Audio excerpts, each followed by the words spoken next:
各位網友精神好嘅，今日我哋係戊己土，戊己土係好啦，係好難，我覺得係嘛？土真係好難。咁啊，個個都係咁樣講嘅，話土係好難批嘅。因為點解啊？咁例如啦，咁啊，坊間一律都係話戊土係大山啦，己土係田園啦。咁如果用甲乙木丙丁火嚟講咧，咁一定係錯㗎啦。係啊，係啦，咁戊土其實佢真正嘅真身係咩啊？一定係地球啦。地球。嗱，陽咧好明顯係講力量嘅，係咁所以咧佢係好似地震嘅力量，哇，即係地殼板塊變擠壓咪 earthquake 咁咧，咁嗰啲力量釋放出嚟係可以摧毀任何嘢噶嘛，即係唐山大地震成個市冇咗咁，夠勁啊啩！好大咁戊土係。好啦，咁所以咧戊土咧嘅力量咧，講力量咧就係地震嘅力量啦。咁啊釋放出嚟，咁啊幾勁啊！咁所以咧要禁制佢，係咪一定要用？係啊，要用大碌木。係啦，甲木。甲木先至能夠，即係一定要有嗰個木氣，有氣降臨去係啦，係啊，鎮住佢咁。所以咧，戊土最高格局係見甲啦。甲係啦，滴天髓入邊咧，戊土固中既中且正，正邑動辟萬物司令。佢就已經講咗啦，正邑動辟萬物司令。咁當然啦，有破壞先有建設啊嘛。咁啊，所以咧，佢地震將啲下邊危藏嘅嘢撩翻晒出嚟，咁個土地咪肥沃咯，肥沃咪可以種到萬物咯，咁嘅意思咯。水潤物身喎，水潤物身，咁太燥，好明顯啦。佢話燥就唔得嘅，咁貴水就會潤到啊。所以之前講甲木嗰陣時話神土咧，神土入邊有戊月貴，就係咁嘅寓意啦。係嘛？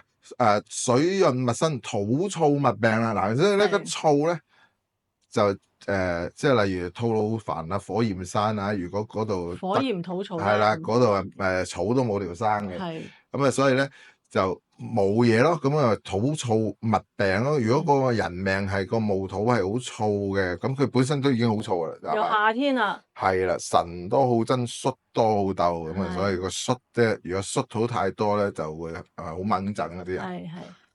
若在艮坤，艮坤咧就即係未坤身，呢個係風水嗰啲方位啦。咁其實即係戊申啦，同埋丑近人，即係戊寅啦。佢而家指戊申同埋戊寅。怕沖而正。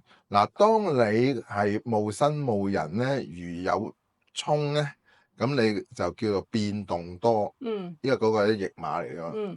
咁但係調翻轉喎，如果你唔係戊土，但係你個用神係戊土，咁個沖你都係瞓街嘅。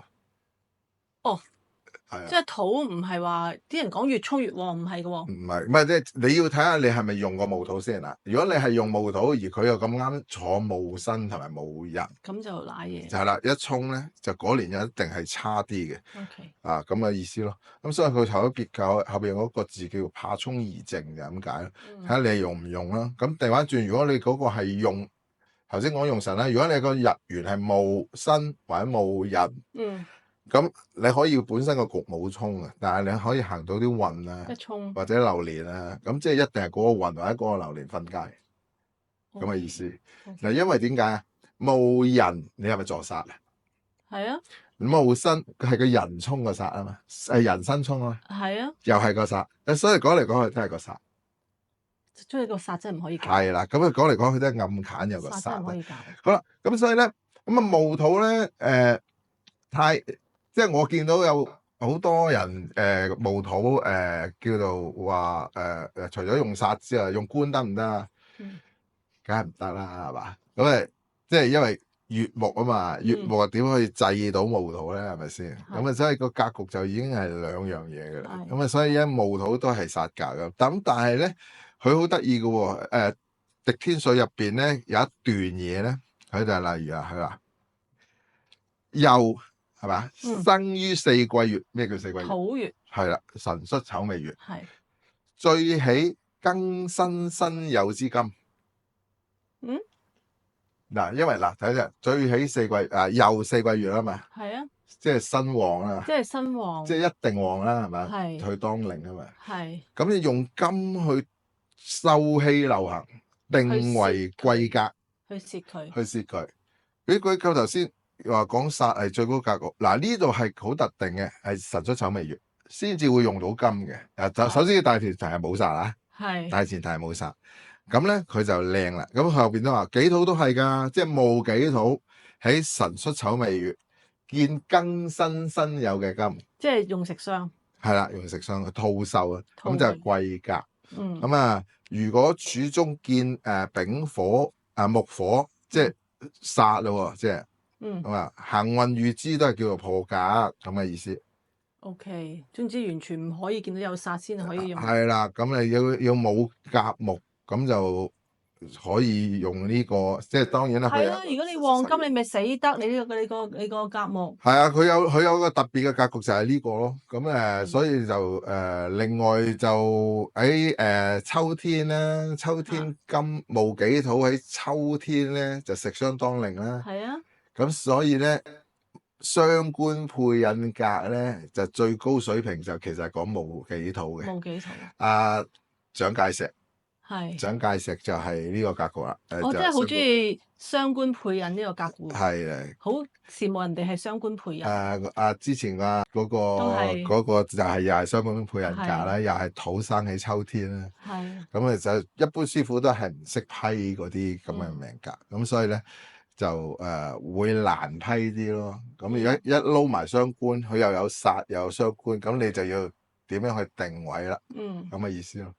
咁我哋歷史上有個最威嘅人物啦，記唔記得邊個？康熙啊。係啦，康熙啊，康熙咧就甲午戊辰戊申丁巳，咁佢就肯定係用煞啦。如果煞係個年柱喎，係咪啊？佢煞，因為佢戊土生喺辰月啦，嗱佢又唔係用金嘅喎，因為佢透咗煞啊嘛。係啊。係咪啊？係啊。咁所以咧個煞就係用辰啦。係啊。咁我哋喜神居年柱。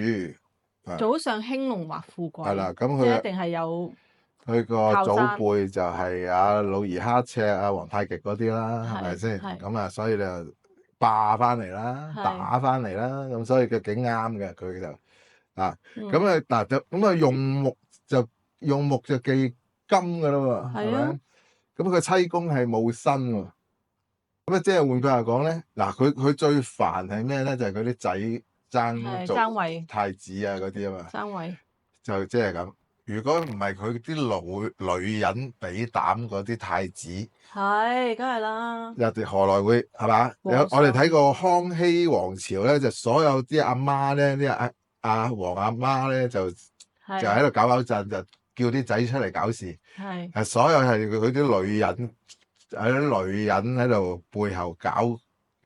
控制啲仔女去爭，咁所以咧就如果大家係妻宮係忌神咧，都唔好信女人噶啦，咁或者你女人都係啦。唔好俾咁多佢話事咯。係啦，唔可以俾佢話事啊。咁如果你係女士嘅個夫宮係忌神咧，咁你真係總會累你嘅。咁所以就要靠自己啦，習慣下啦。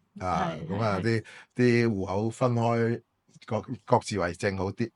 咁我哋講完個戊土咯喎，咁我哋講己土咯喎，咁己土咧就好簡單啦。己土真係泥土咯，真係地下啦，真係又係摸得到嘅嘢啦，係啦。所以咧己土咧嗱，首先佢第一句就己土卑濕，呢個就係個物理現象啊！啲泥土係會索水嘅，會有啲啲零食物入邊有包好似石灰咁嘅嘢嘅，佢愛嚟吸濕噶嘛。咁所以咧己土卑濕，因為佢係土啊嘛，佢會自然吸濕嘅，所以佢就先講咗你哋聽，佢係濕嘅，係咪？中正蓄藏，不愁木盛，不畏水狂。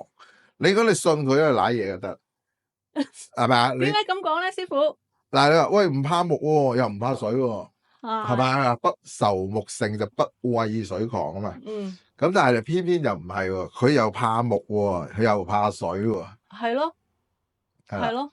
即係咧，唔係嗱，佢話不愁木盛，木可以，但係一定係甲木喎，甲木先係好喎。因為乙木咧，我哋有一句又話己入亥宮遇一木啊，係啊，中為選手啊，咁所以咧嗱，己入亥宮遇一木係咪又木盛又水旺又濕係啊，係嘛？係。咁所以死得噶喎。係。咁所以咧就唔係咁講啊，所以不愁木盛佢又唔怕甲木嘅，就一定怕乙木嘅。不畏水狂佢係怕壬水，就唔怕癸水咁嘅意思嘅。係。有個癸水頭先講過啦，係調候啊嘛。好啦，火小火晦就金多金剛。好啦，佢就話唔怕啊，火小火晦，如果個火弱咧就會晦咗啲火，因為佢濕土啊嘛。係。嗰啲係啦，啲火就會冇晒力啦。金多金剛喎，如果佢又用金咧，佢啲金就會好多嘅喎，因為佢會生金啊嘛。係咁嘅意思咯。若要物旺就宜助而幫。好啦，嗱呢句咧就係巧妙啦。若要物旺宜助而幫，咁佢即係要咩？要火。係啦，要咩火？要丙火。係啱，因為丙火係太陽啊嘛。係。如果你種嘢一定要有太陽啊嘛，咁所以咧佢話若要物旺宜助而幫，咁啦要幾多個火啊？咁即係其實己土最緊要有個丙就黐住自己，例如時柱啦，例如己巳自己坐住啦，係。咁尤其是冬天出世嘅己巳啊，就真係無敵都得啦。係。明唔明嘅意思？係。咁啊，所以咧嗰個己土咧。嗰個最高格局咧，係個戊同埋己最高格局咧，就一定係丙火先嘅，一定有丙火。咁當然啦，有個癸水啦，調候，係啊，有甲木啦，因為戊同埋己都要甲啊嘛，所以咧甲丙癸如果有齊，就唔使睇啦，咁咪本書佢靚嘢。咁我哋得㗎啦，咁樣係啊。咁例如我哋喺乾隆朝有個宰相叫做劉羅鍋，叫做劉墉啦。哇！佢個八字就係嗰隻啦，甲子丙寅己丑甲子，係咪？有晒甲丙癸，仲要 double 嚟添。咁你知如果喺乾隆朝做個宰相係擔天望地，冇乜嘢做嘅咧，皇帝威晒啊嘛，十全老人都唔使到佢做啦，係咪？咁就日日就同阿和珅喺度嗌交啊，咁嗰啲嘅啫嚇。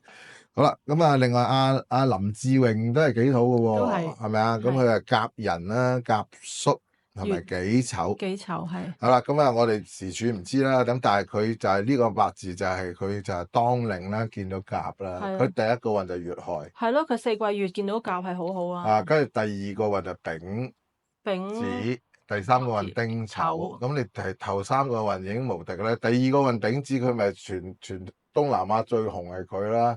係咪啊？係喎，真係齊白甲丙癸啊！係啊，咁所以佢咪就係食晒啦，係咪？咁第二個運咪丙子咪甲丙癸齊晒咯。係啊，齊晒。係啦，咁如果喺個命冇見到嘅，喺個運見到就喺個運好好把握嗰10年啊！係啊，咁靚仔，佢呢條靚仔10幾歲，林志穎我記得係10幾歲紅到不得了。16歲、17歲好似好細個。咁真係第二個運。OK，咁所以揸至尊嘅又係。係。我哋講完個戊己咯，咁我哋下次就講庚申嘅啦嘛。係啊，記住要like、comment 同埋 subscribe。好，多謝大家。